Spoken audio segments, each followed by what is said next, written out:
Money is the fuel that keeps the war in Ukraine burning. Moscow knows this better than anyone. That's why it's gone to great lengths to dodge Western sanctions, building a secretive fleet of ships to quietly move its oil and keep the money flowing back home. But there's a huge pile of cash that Russia desperately wants and can't touch. It's the billions in Russian assets that have been frozen by countries punishing the Kremlin for its invasion. Right now, that money is stuck in limbo. Russia can't get it back, and no one has firmly decided if it should be handed over to Ukraine either.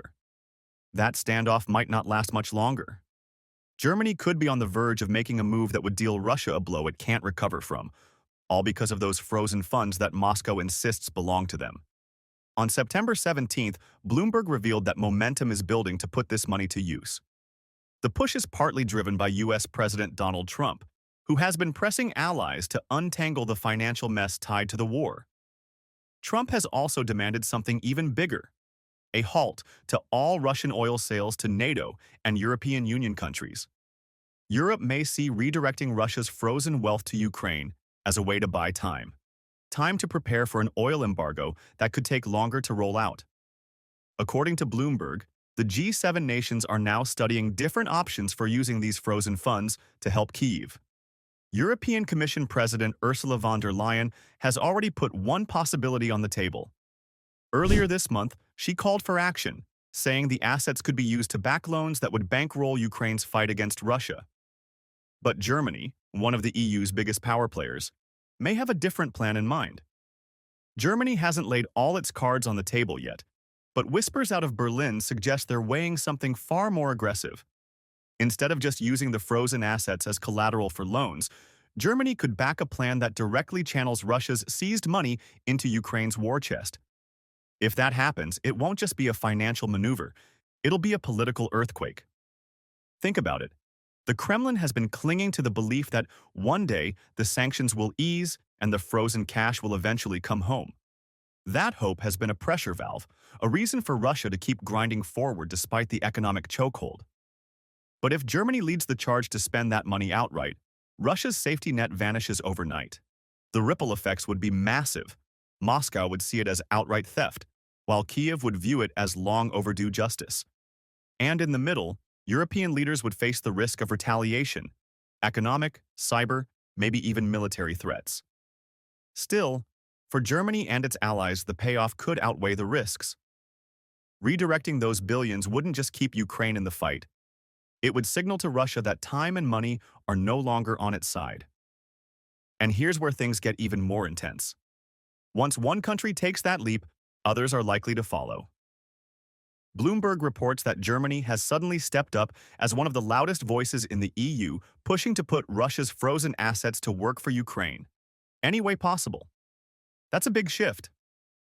Not long ago, Berlin was nervous about touching the assets at all.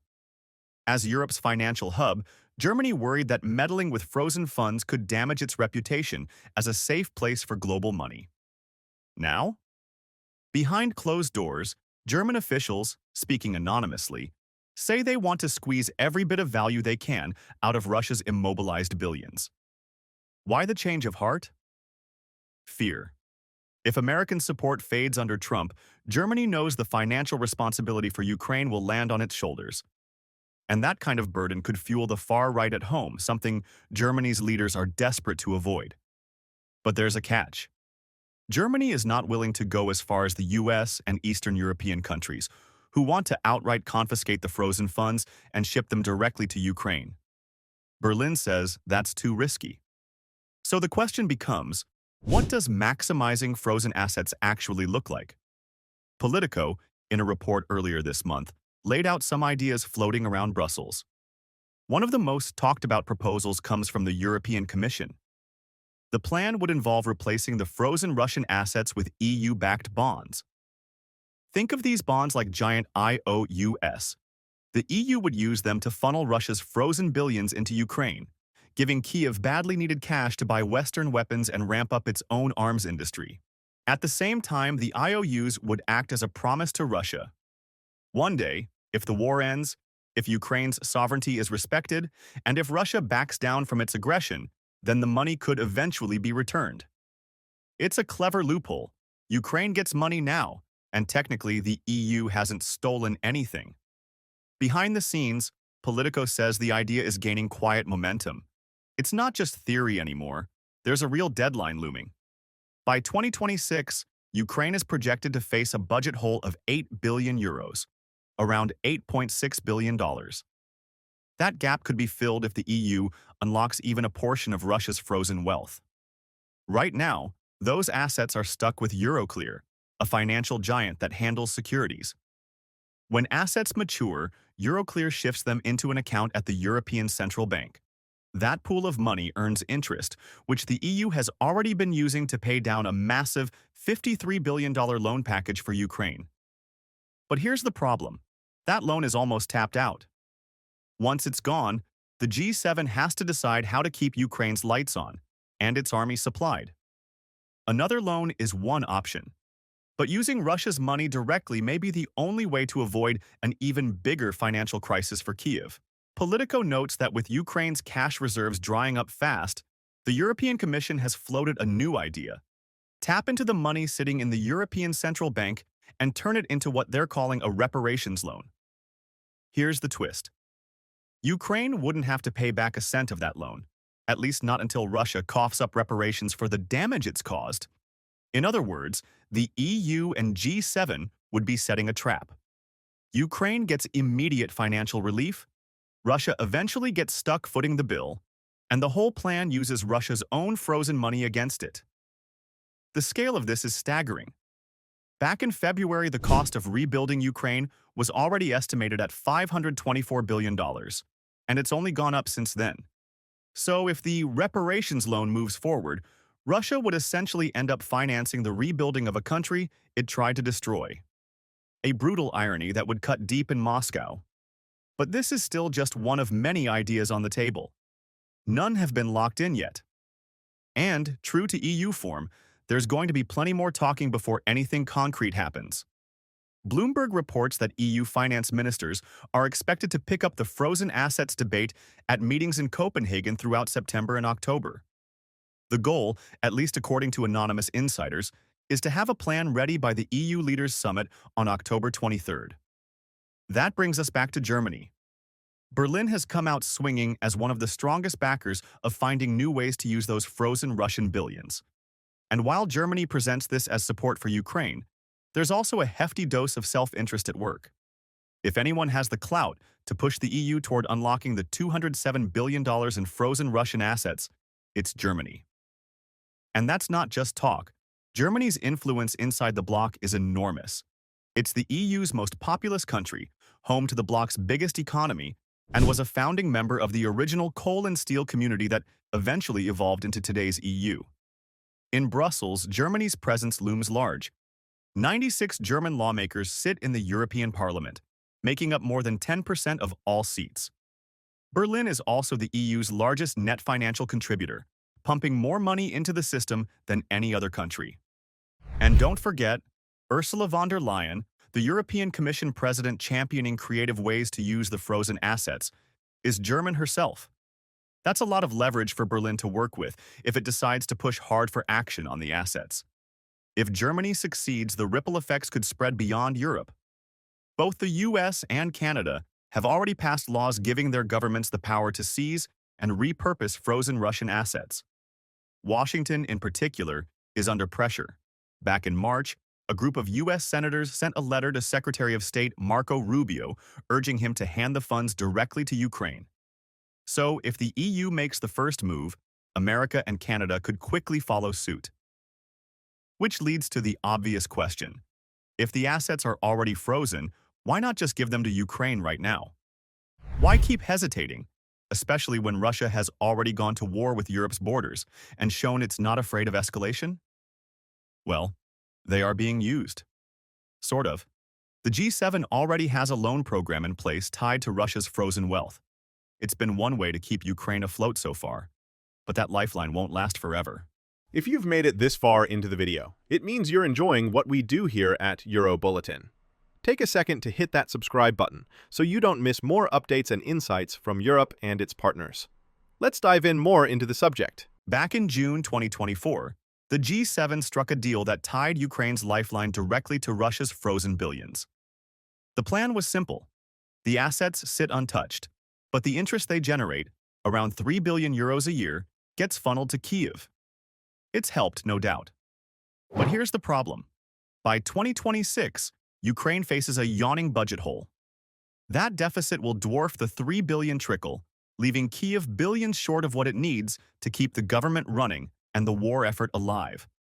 Inside the EU, some have floated a risky fix.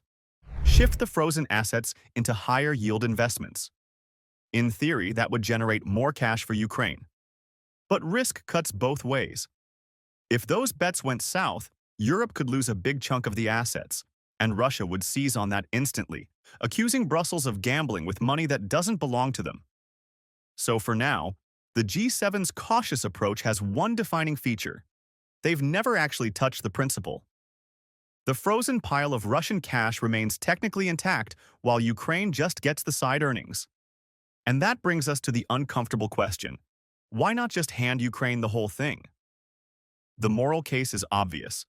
Russia launched a brutal invasion, flattened cities, and driven millions from their homes. Ukraine desperately needs money.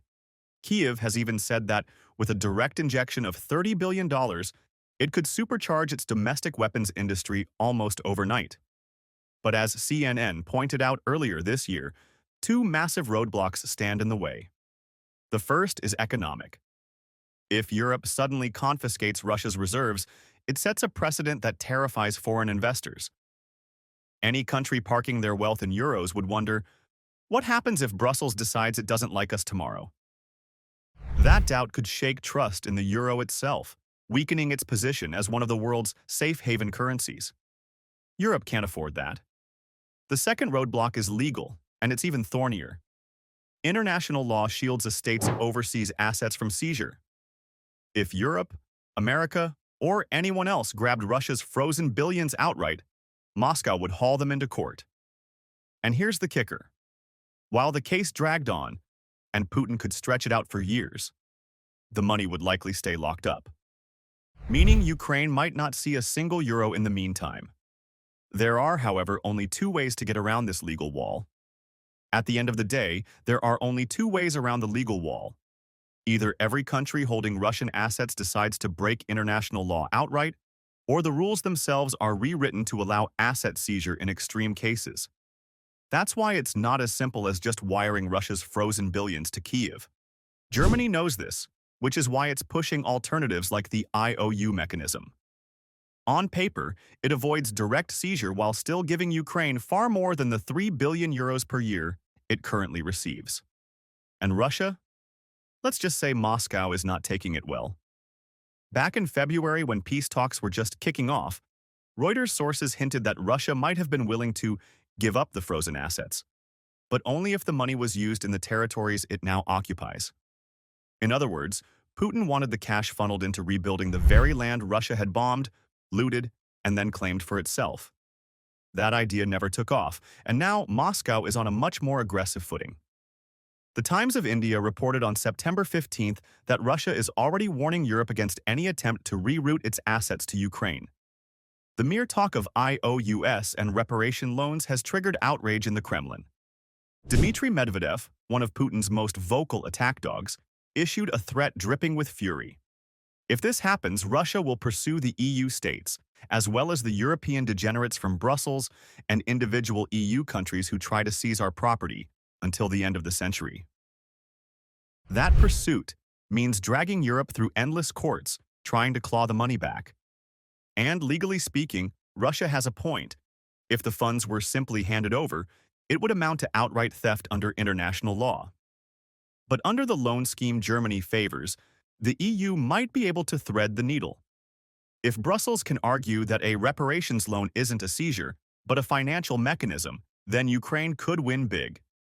The trouble is, Russia doesn't buy it. So Ukraine waits. The reparations loan is still just an idea, a subject for debate among EU finance ministers this fall. Germany wants action. The G7 wants solutions. And Russia? Russia will fight tooth and nail, in every courtroom and political arena, to stop its frozen billions from being weaponized against it. Yet, even as that battle looms, Putin may have a bigger problem on his plate. Poland has just thrown down a bold demand. NATO should shut down Ukraine's skies to Russian missiles and warplanes. Poland's message to NATO was blunt: close Ukraine's skies. It's a demand that lands like a thunderclap. For months, Ukraine has begged for a no-fly zone or something close to it, only to be told it's too risky, too escalatory. But now, one of NATO's frontline states, a country that shares a border with both Ukraine and Russia's ally Belarus, is putting real pressure on the alliance to act. The idea isn't just about stopping Russia's missile and drone barrages, it's about flipping the battlefield. If NATO were to enforce Ukrainian airspace, Russia would instantly lose one of its most devastating tools: long-range strikes on cities, power plants, and supply hubs. For Kyiv, it would be a game-changer. For Moscow, it would be a nightmare. But here's the catch. A NATO-imposed closure of Ukrainian skies would essentially pit Western jets directly against Russian forces. That's the red line Western leaders have tried to avoid since day one of the war, fearing it could spiral into a direct NATO-Russia clash. Poland knows that. And that's exactly why Warsaw is saying it now. It's a shot across the bow, a warning that patience is running out, not just with Russia, but with NATO's cautious approach. For Putin, the timing couldn't be worse. On one front, Germany is maneuvering to weaponize Russia's frozen assets. On the other hand, Poland is demanding NATO take the single most aggressive step yet in Ukraine's defense. And for Ukraine, caught in the middle, the stakes couldn't be higher.